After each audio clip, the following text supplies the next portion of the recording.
Welcome to the Model Mentality Podcast. Today's a really special episode.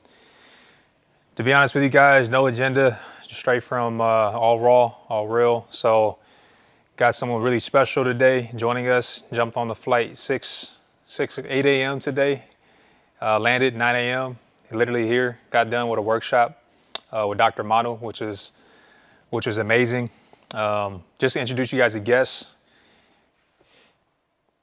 Tongan, owner of Ulu Spa, that's currently doing some really big things right now. And then more importantly, a proud father, does what he does best, leads. And super grateful that he's here, someone that I look up to. Introduce you guys to the show, my brother. I keep calling him Enoch, but I call him Noke. Welcome to the show. Yes, sir. Appreciate it. So, bro, it's funny, coming into this, I was like, man, how am I going to interview my brother? Because it's almost like I sometimes feel like I get scared a little bit. It's like I don't want to say the wrong things to my brother, but I want to open up to you. But where are you at right now? What's been going on currently in the world of Enoch?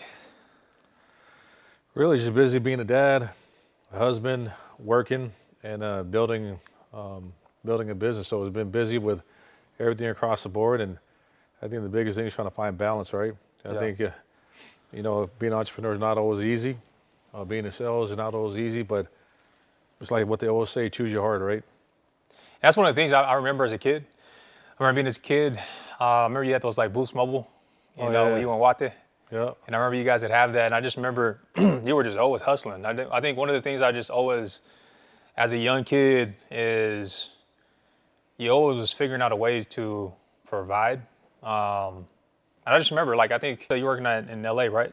The airport. Yep. And I'd seen you transition to just sales jobs I remember coming to Utah, you were working in, I think it was like a coach. You've just done a lot of jobs. Yeah. And then I remember there was a time in my life where I didn't really know, but I heard you like went to Baltimore.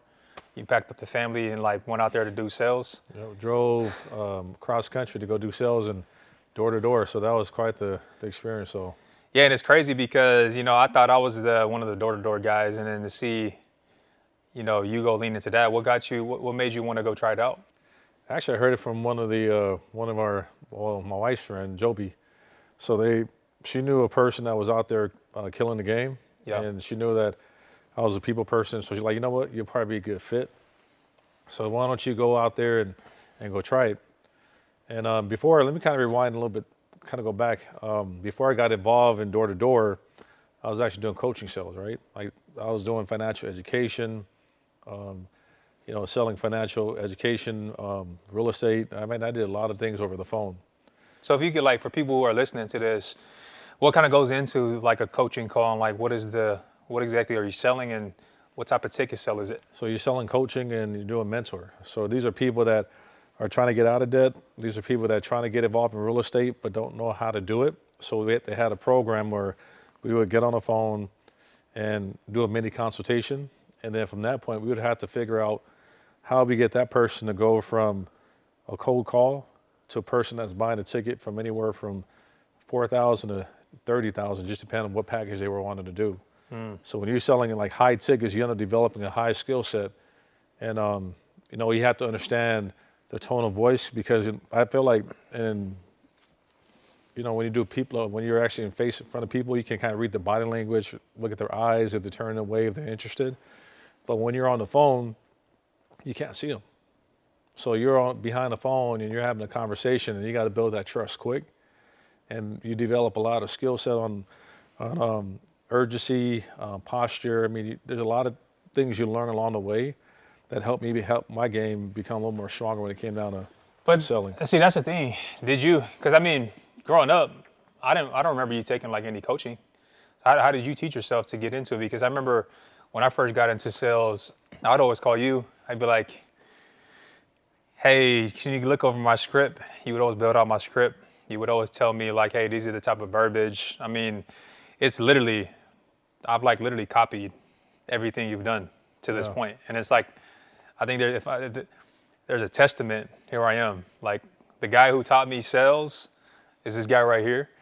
And I want to know, like, where did you learn the game of sales and who taught you that? I think honestly, like, I feel like I was always a people person growing up. I was always around. When I grew up in LA, going to school, I was always social. Hmm.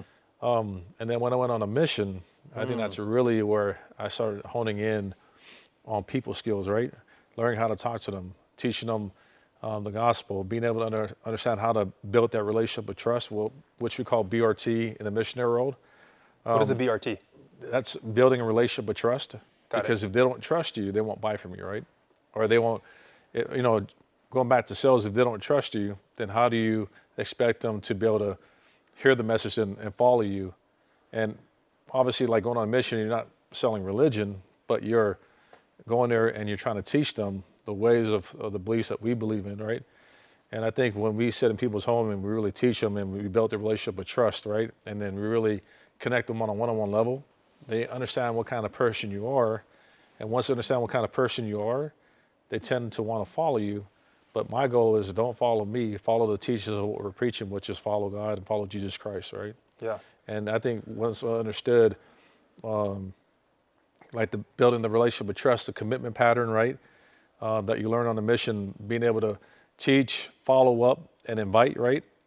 Those are the things that when you bring it into more of a sales environment, it becomes natural because you've done it for 2 years and that's all you did for 2 years, knock on doors and teach.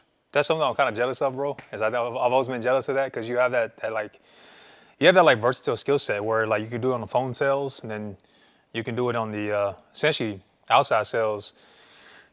You talked about tonality and not to get into like we can get in deep, but I want to take this more in a way where I want the viewers to know a little bit more about your story.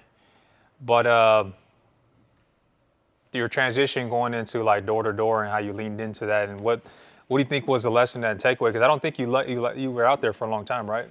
No, I'll be honest, I was in Baltimore maybe for like a month or two. But before that, when I was in the coaching industry, the leads were given to us. So for me, my mindset is how can I work smarter, and how can I work smarter but not harder? But then I end up flipping it and saying how can I work smarter and harder? Because if your work is smarter and harder, you're going to get more results, and the ROI of what you're doing is going to multiply, right? So when I went out there, I realized that hey, door to door wasn't probably like the best thing for me, because I think in a way I was kind of spoiled where leads were given to me, but in a sense where you still have to work for it. Mm. But it was just a different type of like a mindset for me. Like my mindset was like, well, if I can have leads given to me, I'd rather just get on the phone and dial, right? So more efficiency. More efficiency, because now I can make $200-300 a day, Yeah. and then get to more people versus going and knock a neighborhood and maybe getting 30 to 50 doors a day, right? So for me, it's like sales is a numbers game, and that's what it comes down to is numbers, right? Sales is just all about numbers. Yeah, and I think that's one of the things I see with you is, I mean, it kind of looking out the outside in, like you've always been good at sales. But I think we as salespeople, I myself deal with this. How do you deal with the pressure sometimes? Because, you know, you didn't move to Malta. I don't think they understand this, but you didn't just move to Baltimore. You went with your whole family. So, like, what type of pressure did that put on you as a father, husband, on your family, and knowing that you had to go and figure it out? Talk to us about that. Well, I knew when it comes down to pressure, I mean, that's kind of a deep question. At the time, I understood my why. I understood that in order for me to get to where I need to be, I had to change up what I was doing, right? And everything I do is intentional. I was thinking about my family, my kids, my wife, giving them the life I never had. And this is going back to what you said, telling my story, right? For those that, that are listening to the podcast, I grew up in Inglewood, and I grew up in humble beginnings. Obviously, you know how we grew up. Yeah. We didn't come from wealth. We came from more. My parents came from the island of Tonga, and we became the first generation. So they never gave us a blueprint of what to do. They never said, "Hey, this is what the successful people are doing. This is what you have to do. This is, get your portfolio right. Get some real estate in there. Get some stocks." Like we were never given that blueprint. So they came here, and pretty much what they said is go out and find the opportunity that we've gave up, leaving Tonga to come here, and go and find it and make something of your life, right? And that's exactly what I did. You know, growing up in LA, you know, that's not for the faint, right? It's one of those things where you learn to hustle or you get hustle, right?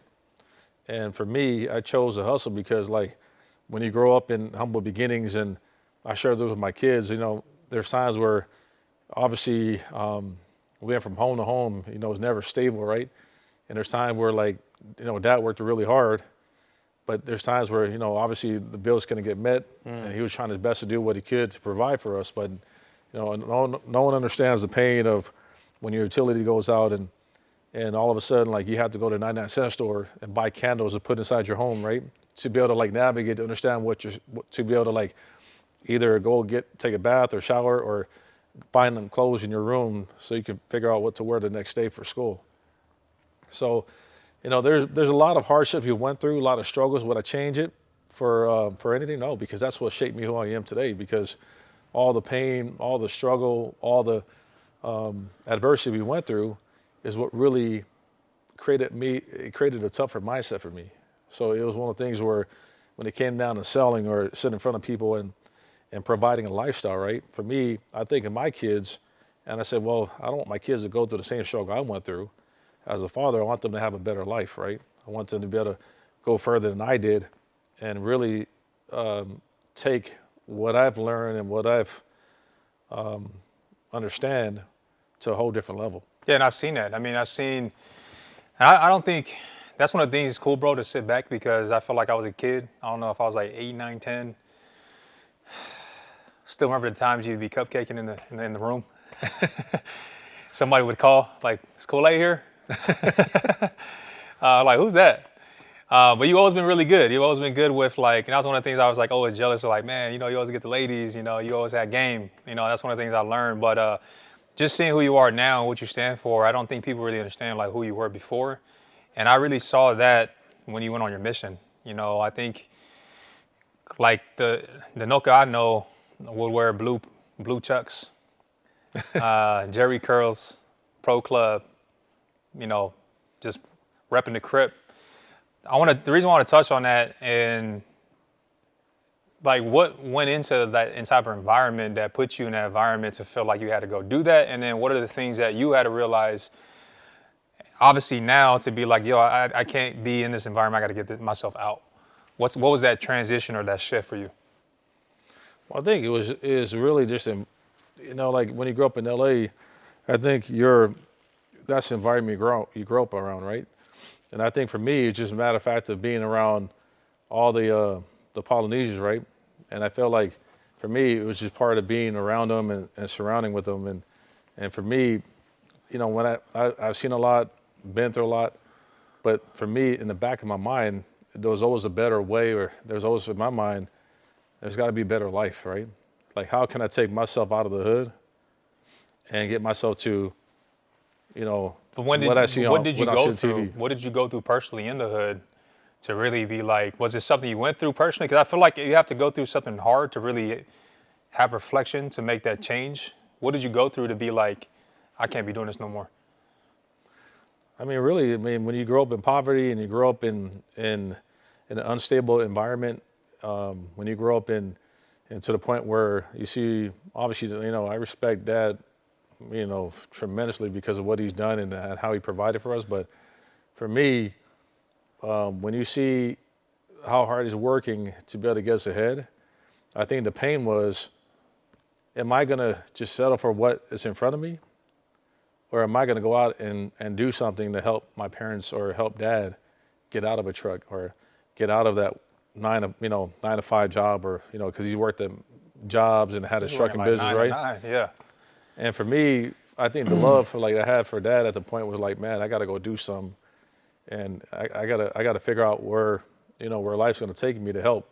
And I think when I finally decided to make a decision, I said, you know what, it's time for me to go to work and figure out where life's gonna take me. And that's number one thing is that, you know, when I decided to serve a mission, I think that's really where my life started changing for the better, and I understood the pathway of where I needed to be, and there was no turning behind. I'm always gonna remember where I come from and how I grew up. Yeah. But my environment doesn't have to be I don't have to be a victim of my environment. Yeah. I can choose to be able to take what I've learned and all the lessons I've learned growing up in LA to take it to the next level. So for me, I think it's just the pain I had Yeah. of not living, in a stable condition and living to a point where,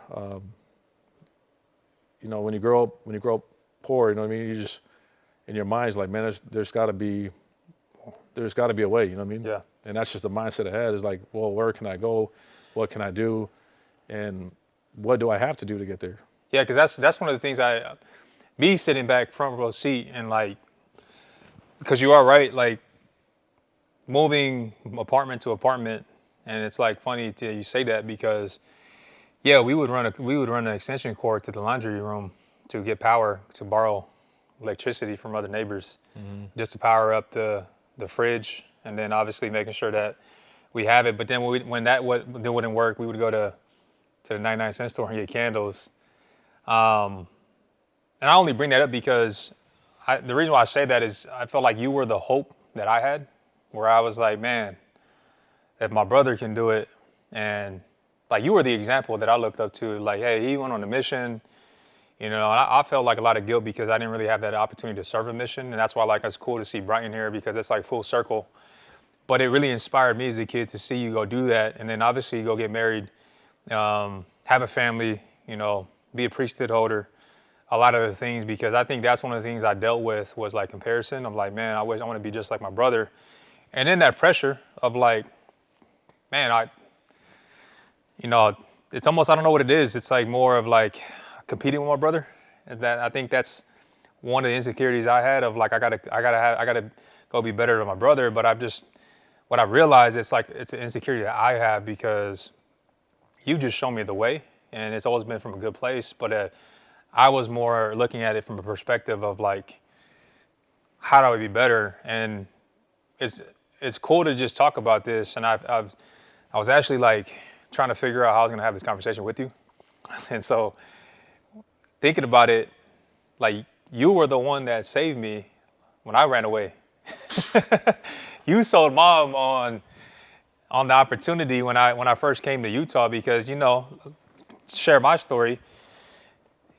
That was tough. Growing up in that environment of catching the bus to school, we call it the ghetto birds, the helicopters every single day, paramedics, gang violence, rolling with the Rolling 60 Crips, the shotgun Crips, the Tongan Crips, like the Pyrus. That's like what I was used to. And then going through that environment, and then I just kind of felt like I was always having to look left and right to see, is today going to be the day? And I remember just telling myself like, man, I feel trapped. But then what gave me courage was knowing that like, I still remember, I think you and Joby came to our apartment, and I remember feeling like really embarrassed because like I think I was like 10 or 11, like pretty white girl comes into the house and it's your girl. And I'm like, and we had blankets, our house was super dirty. I think I was watching the NBA All-Star game on like the TV set. And I remember she coming to the house, and I was like, man, I just don't want her to see our family right now in this place.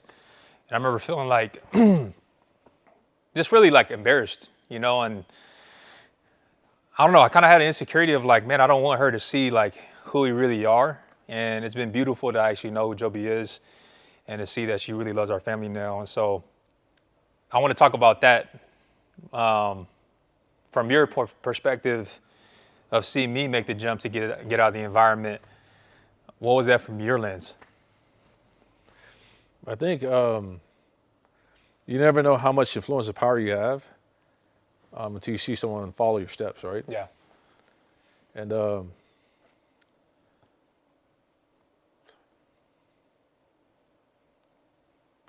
Yeah, bro. That's the same thing I do for my kids. I don't just teach, I live it. And to see you jump out of it, to see you do better, and even if you're doing better than me in like income-wise or whatever it is, like for me, it's a proud moment. So. Thank you, bro. Man, I gotta let that sit. Thank you. I think for so long I've just wanted to really make you proud. And I think it's something that coming back to this episode would always be something special because I knew that having my brother on this show and really the guy that I followed in every area of my life, from a spiritual perspective to a financial perspective to a sales perspective to a leadership perspective, dude, I've literally followed you this whole time. And I was like literally in the workshop today. And what kept distracting me was like hearing you speak because I know when you speak how loud and how impactful and intentional it is. And it just made me, I just had to sit there for a bit and just breathe because I just really understood like, dude, you have a huge impact. And I don't think you get enough credit for the impact that you give to people. And I just want to let you know, bro, you've impacted my life and I'm forever grateful for it. And I want you to know, bro, like I wouldn't be in this position, without your guidance. And it's cool to sit here with your son that's about to go serve a mission and just really proud, man, to see the father that you've been. Like you inspired me to be a dad to Chubbs and to see your son go play at Oklahoma. I think that's probably one of the most coolest moments to see. It is, like I always wanted my kids to have a better life. And like for me, it's like to be able to see them live their dream. As a father, I feel like if any dream I would want to have is my kids living their dream. And for me, that's all that matters. How did how did it feel knowing that I know that was something that you worked on and that there's the sacrifice and that's why I respect the shit out of you, bro, is man, you guys don't know this, but you wake up at 3, 4 in the morning and you get in your car and you drive an hour to work and you've been doing it for 20 plus years. And I remember you believing in this vision for your kids that, Jet and Brian are going to make it. And I remember that was like your mission. Doesn't matter how much money you have to go make, you're going to make that a priority. What was that aha moment for you as a dad to sit back and know that like you're proud of your kids? That they did the work to get there. Because like, if I were to go back and rewind the time, and like everything like we talked about, like what I had to do, all the work I had to do to be able to get to where I needed to be today, and instill that in my kids, and to be able to sit and live what I've gone through, and to take the lessons and principles that I've learned and instill it.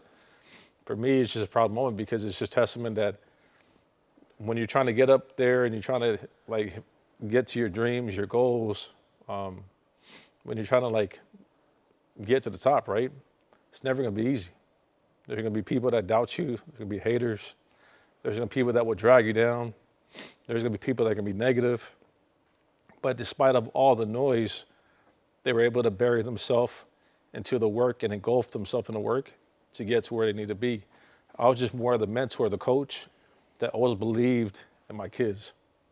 And for me, I would do anything in my will to be able to if it was waking up at 3 a.m. to go work, provide. But for me, whatever I have to do as a father to give them a better life was just my number one goal. What was your core values in the household being able to instill into your kids? God first. Because if you don't put God first in your life, everything won't fall in place. And that's the biggest thing I taught my kids, and what I've learned in my life is that the minute I don't put God first, I feel like my life is out of order. So the minute I put God first, everything falls in place, right? So I've always been a big person that believes that if you believe in God and you follow his teachings and you're doing everything you're supposed to be doing, he will create blessings and miracles for you, right? And it's for me to not only put one kid through D1, but to put my second kid through D1 is a testament that, God has blessed our family. And I feel like I had a conversation with Brighton before he even made a mission, before he made a decision to serve a mission. He asked me, do you think, Good, bro. do you think serving a mission has blessed you and given us the blessings we have today? And I looked him dead in the eye and said, absolutely. It was all because of God. And That's always been a core value. It's God first, everything else second. So Thank you, bro. I'm proud of you, man. I'm proud of just the leadership you have. Brian's here. I'm proud of you for making the decision to really put God first. I think you're like it's it's profound. I don't want to like not take away from it, but that's like it takes some serious courage to take something that has been so meaningful for you and lean into just God first, and just to see the leadership that your dad has. I mean, it's cool. Like it's almost like I'm in his time machine yeah, where I'm sitting here, and I think when it comes to that, and I think that's something I learned where we talk about pressure. We talk about the pressure that we all deal with. I deal with it, and everybody's different. Your transition was the mission. My transition was having a kid at 18. You know, I think that was one of the most eye-opening things for me because I felt like I was letting you down. I felt like I was letting mom and dad down. I felt like I was letting the family down when I didn't get on the mission. And I've just come to realize my mission is longer. It's not 2 years. It's going to be with being a parent. And I think I want to talk about that when it comes to parenting because I think it applies in just life, sales, business, in all areas.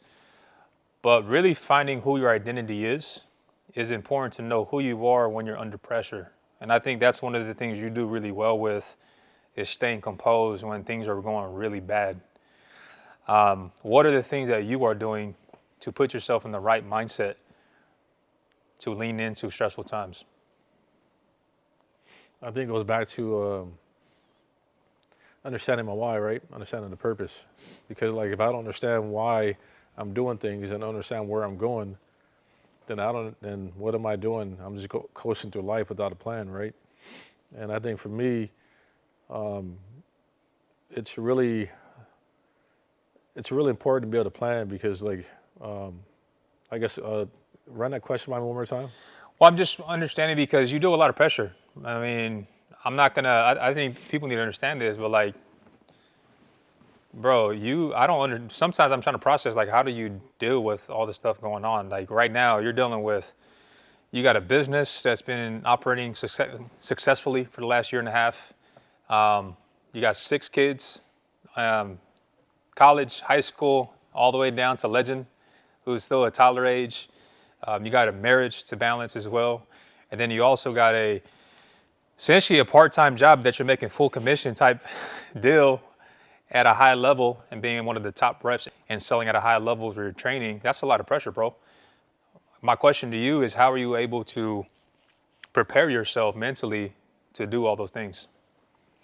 I think it's just in my daily routine. Like for me, I don't think about it. I just do it because I think the more that you think about it and analysis paralysis, right? I think you get caught and you end up freezing up and you don't do it because it's better to not do anything and you're too afraid to be able to do something because you don't understand the result. But I've always been the type of person to take a risk and just do it because if you don't take a risk in life, you won't get anywhere. And all the risks that I've taken, luckily, has panned out to put me in a position I'm in today. But I think it's really what it comes down to is my pregame ritual. I feel like growing up in LA, obviously the environment we grew up in has developed a tough mindset for me because you have to, grow up in LA.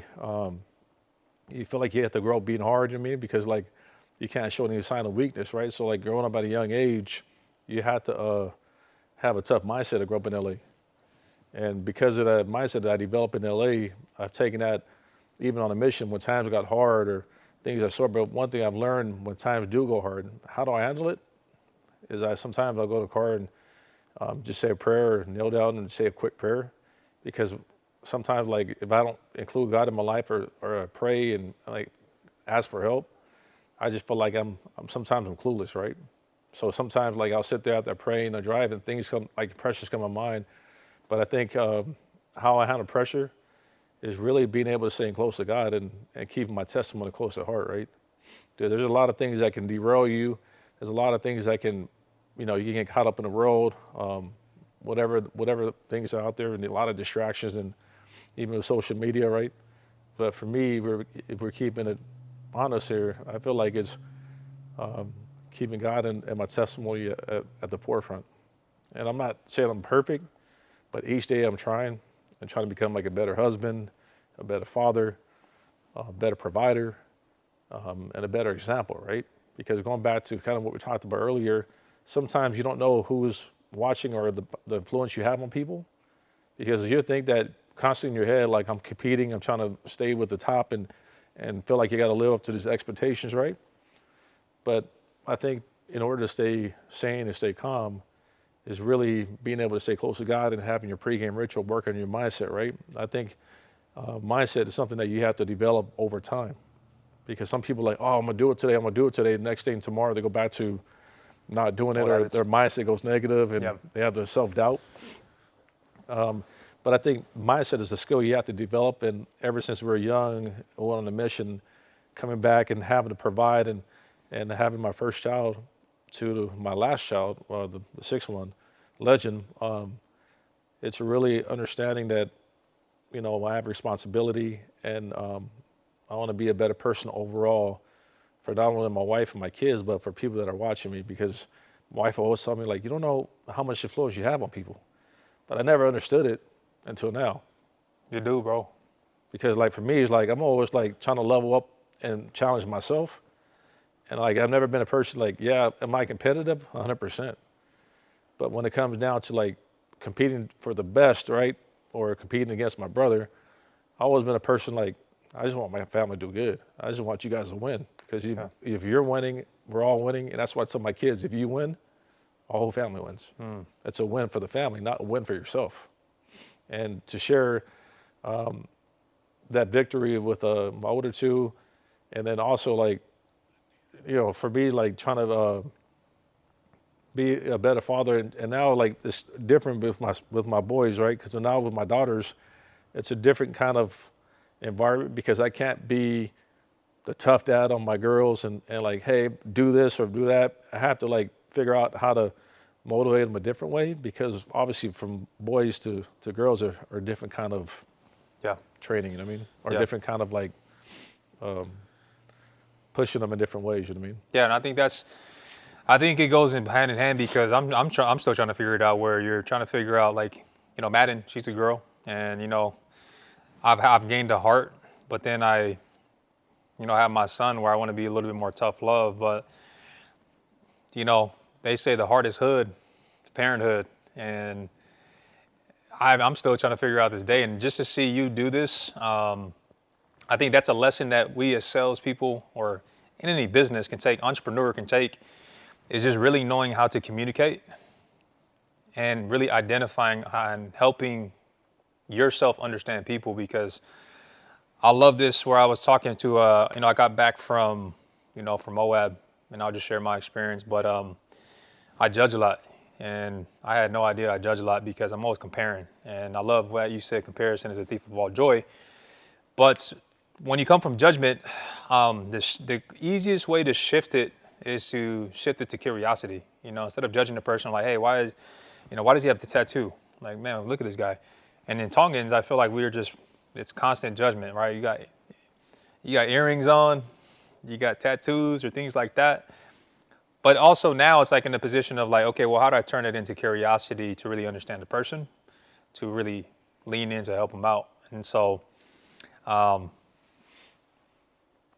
what's your thoughts on that when it comes to just maybe sales or in general life or entrepreneurship?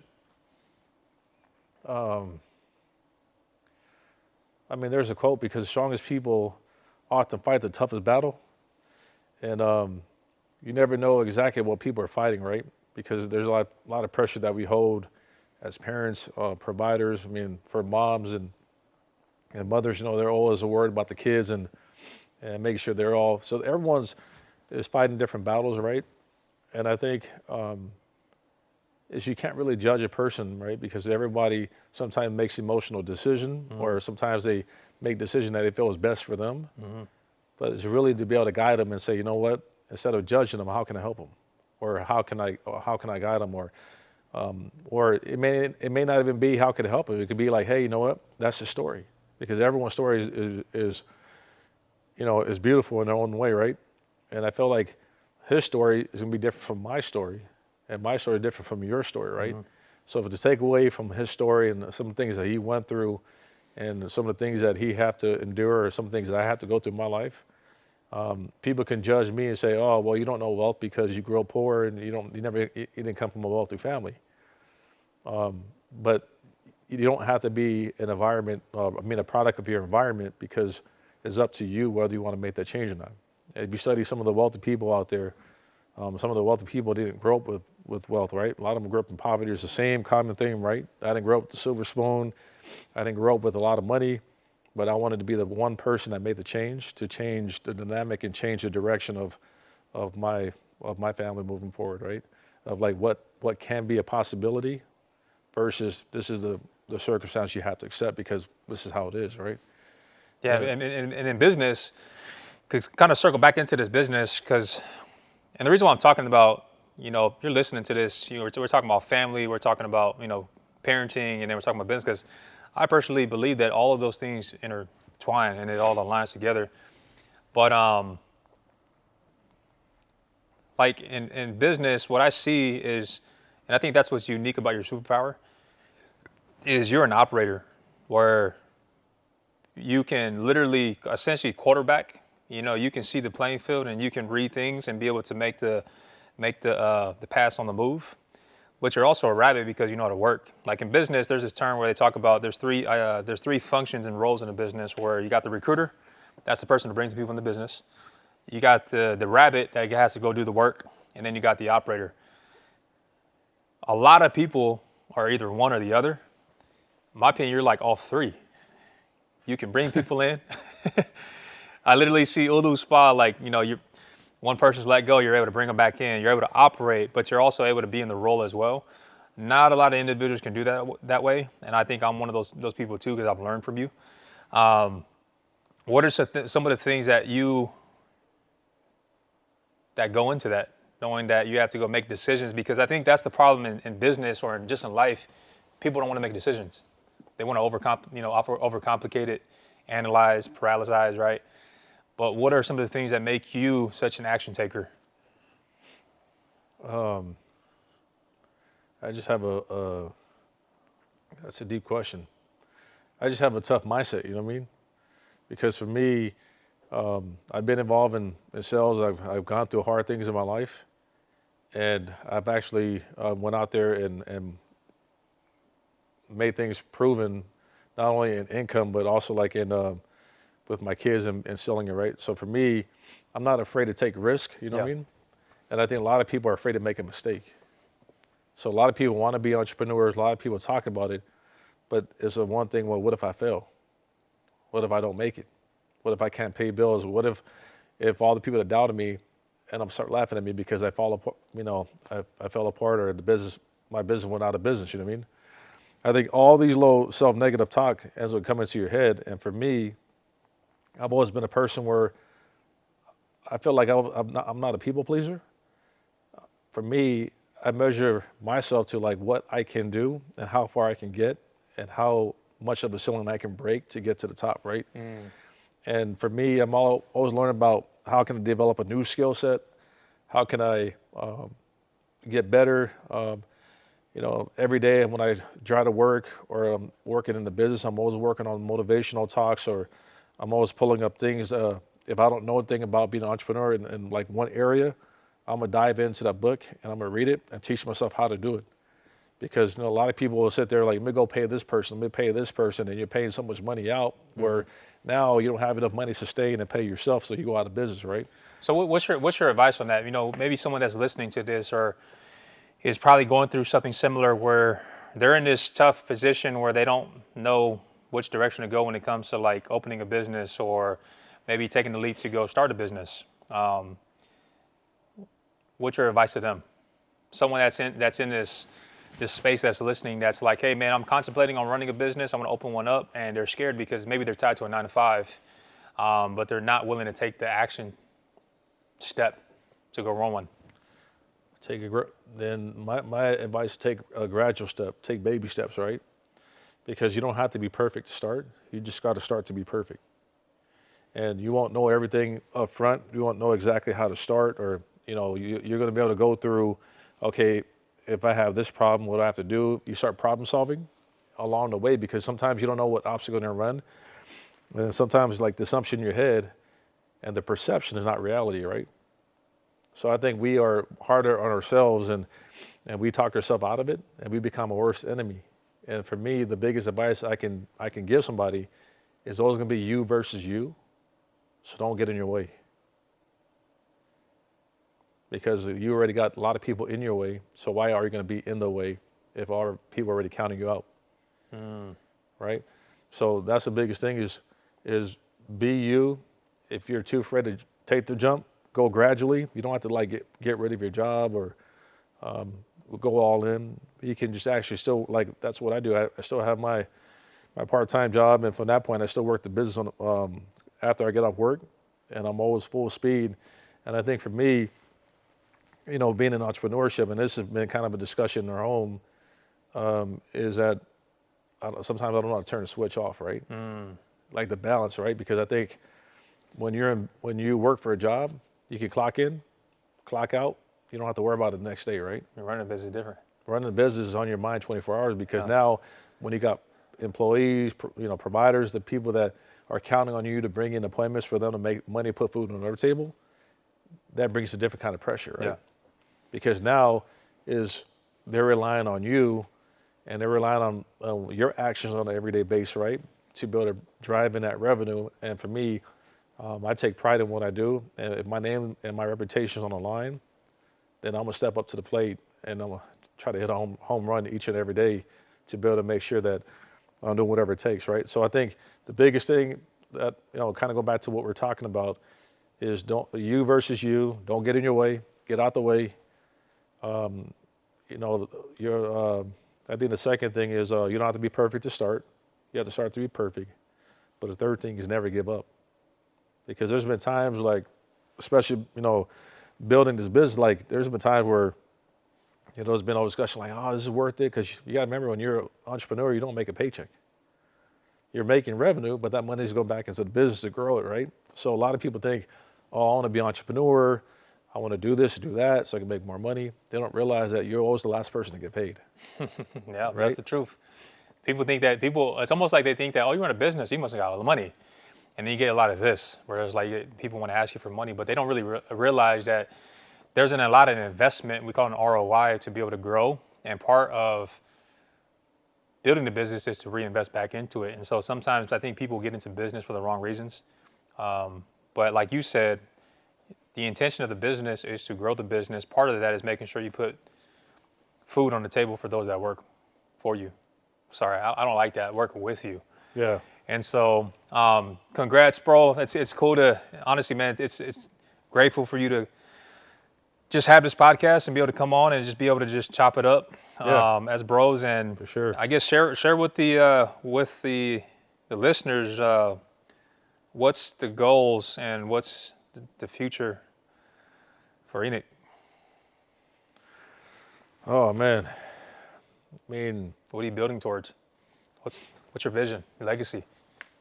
I think that's part of the reason why I'm going to entrepreneurship, is really to leave a legacy behind for my kids and show them what's possible and what you can do if you put your mind to it.